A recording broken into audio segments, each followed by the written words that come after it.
Alright, ladies and gentlemen, welcome back to the channel. We got another unboxing to do.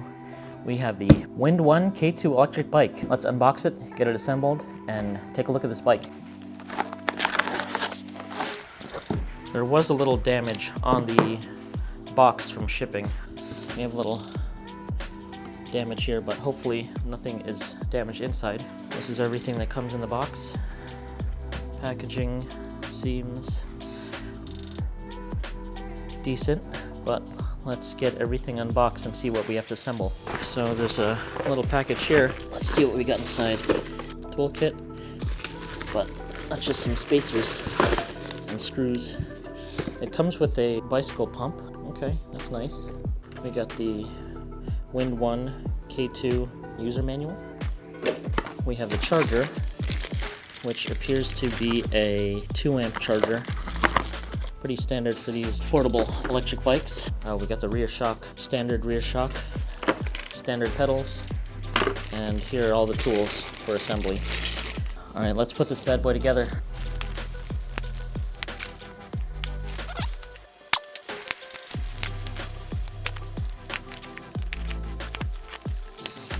Looks like the battery is right here, right where it's supposed to be slotted.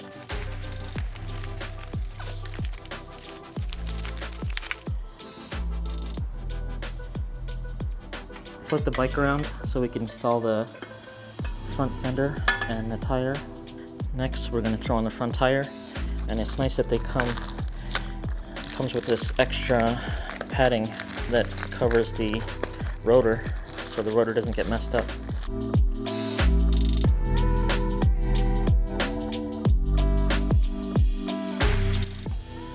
Next, we just have to take out this little metal bracket and replace it with the shock. Alright, we got the shock on. The hardest part was actually just aligning the bolts to go through. Moving on to the headlight.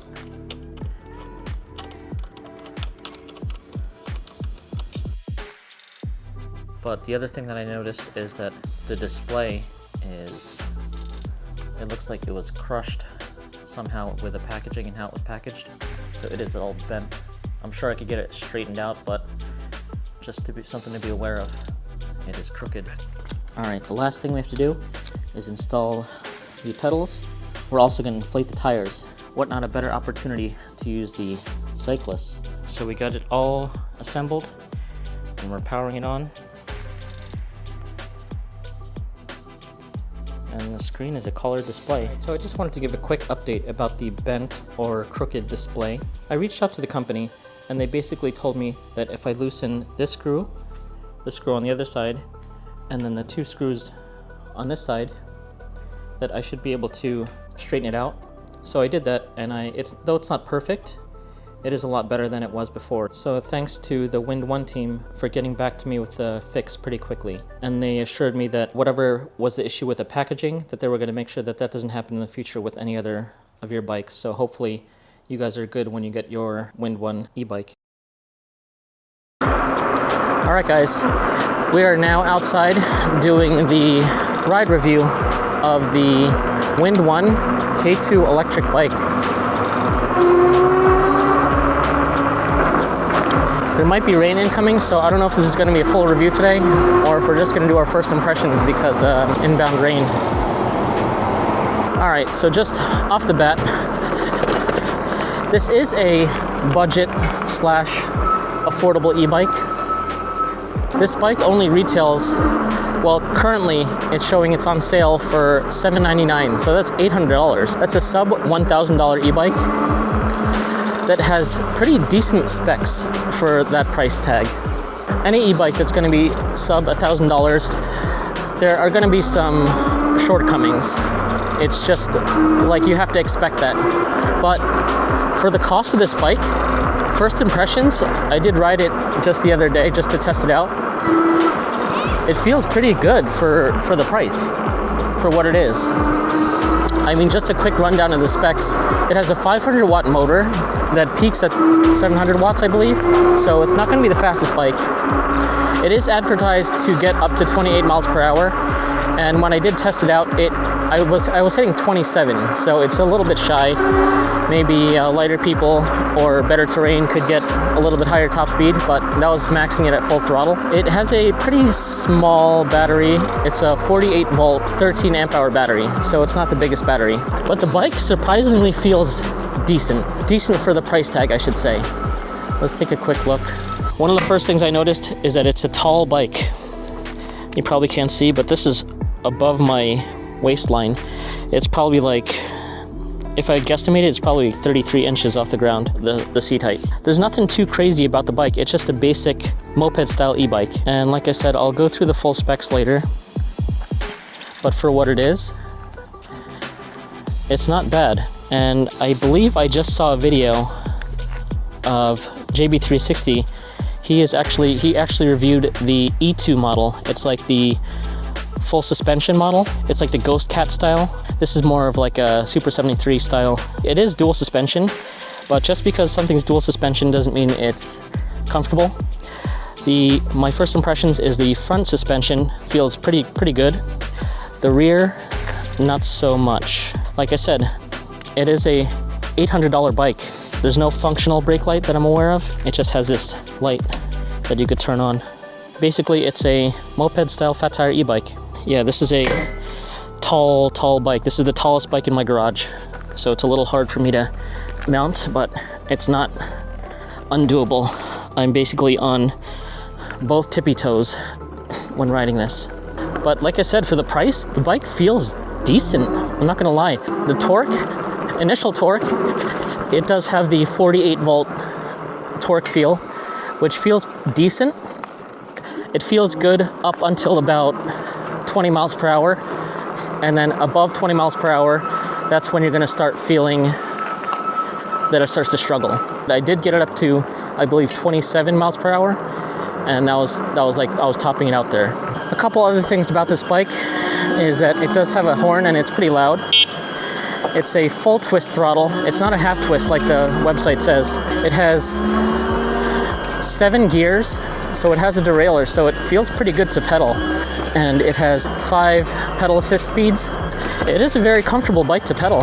I mean, it's comfortable to pedal in terms of like the cadence and pedaling, but the seat doesn't really narrow in the front, so you do feel the rub up on the thighs a little bit.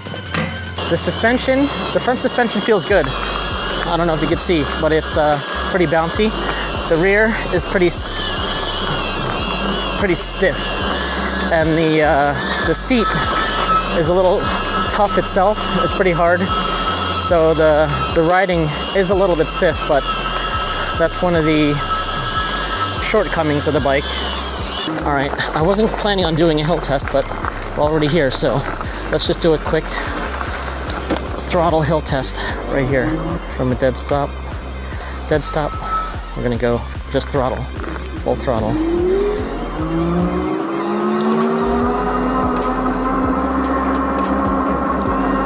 So right now the throttle is pinned down and it's taking this hill at about 11 miles per hour. So it definitely has that 48 volt torque. Looks like it got up to 12. We'll do one test just with the pedal assist. Highest pedal assist to see how that helps, if that helps the motor.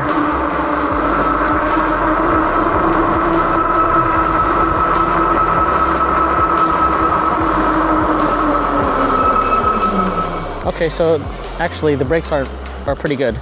They're not bad like I initially thought. They feel pretty good. All right, so we're gonna go pedal assist, 5. We'll just do a little roll and we'll pedal.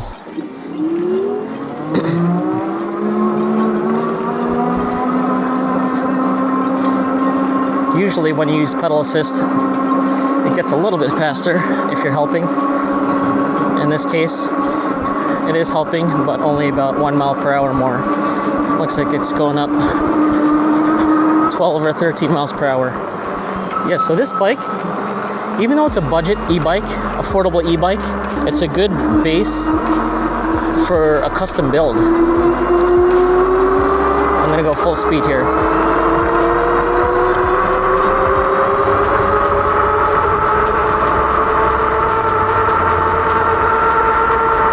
So it's saying 29 on the odometer, and it did say it did get to 28 on the GPS, but there was a slight downhill.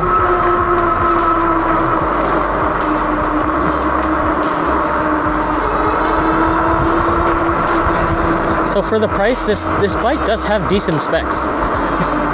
There are some shortcomings, like I mentioned. The battery size, it doesn't have the quickest torque because of the 48 volt system. I would be perfectly fine bringing this bike into the city for a group ride. I mean, the only thing that does scare me is the limited range, the limited battery. 13 amp hours is pretty small.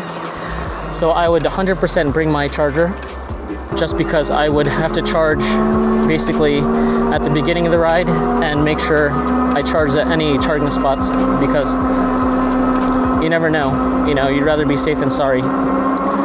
Nowadays, most moped style bikes, e-bikes, come with about a 20 amp hour battery stock, and being 13, this one is a little bit smaller. We'll have to see if there's a way that they sell an extra battery and maybe get them to run in parallel. That wouldn't be too bad. I mean, of course, any additionals, you're gonna be picking up that $800 price tag, but it's a fun bike. It's a very nimble bike. Let's turn down the pedal assist. The balance feels pretty good, you know. Riding no hands, just fine. It feels very stable. But like I said, the only thing that I don't like about pedaling is my thighs are kind of rubbing the front of the seat, because it doesn't really taper off that much. Yeah, it's a very comfortable bike to pedal. I do put it on the max gear 7, so you get that resistance when you're riding. But yeah, there's a lot of good things about this bike, and I was pleasantly surprised, to say the least. Anytime you're getting into a bike that's basically sub $1,000, you can't have your expectations that high. But if you're looking to get into the e-bike scene on a budget, you could easily pick up this bike and attend one of the NYC group rides. Like I said, the only thing you might want to be worried about is the range. The torque is fine. I think it would handle the group ride just fine. Of course, you're not going to be on one of those high-speed group rides with super long range, like one of the powerful lithium rides or anything like that. But for a Super73 group ride in New York City, this bike would handle just fine. I have no doubts about that. Normally I'm looking at higher performance bikes, but this is definitely an option for people on a budget. Not everyone has a lot of expendable extra money to spend on a bike, but they want to just get out there. And you don't want to get one of the like folding type e-bikes. Yeah, this is definitely something I would recommend, first impressions. And I don't know if they gave me a coupon code or anything like that, but if they do, then I'll definitely put it in the description. WINDONE K2 e-bike. It's the urban commuter. I recommend, definitely, for the e-bikers on a budget. We'll end this for now, and we'll see you on a future video on the WINDONE K2 Electric e-bike. As always, if you enjoyed the content, please consider subscribing. Hit the thumbs up button. It really helps out the channel. And we'll catch you on the next ride. All right, guys, right on.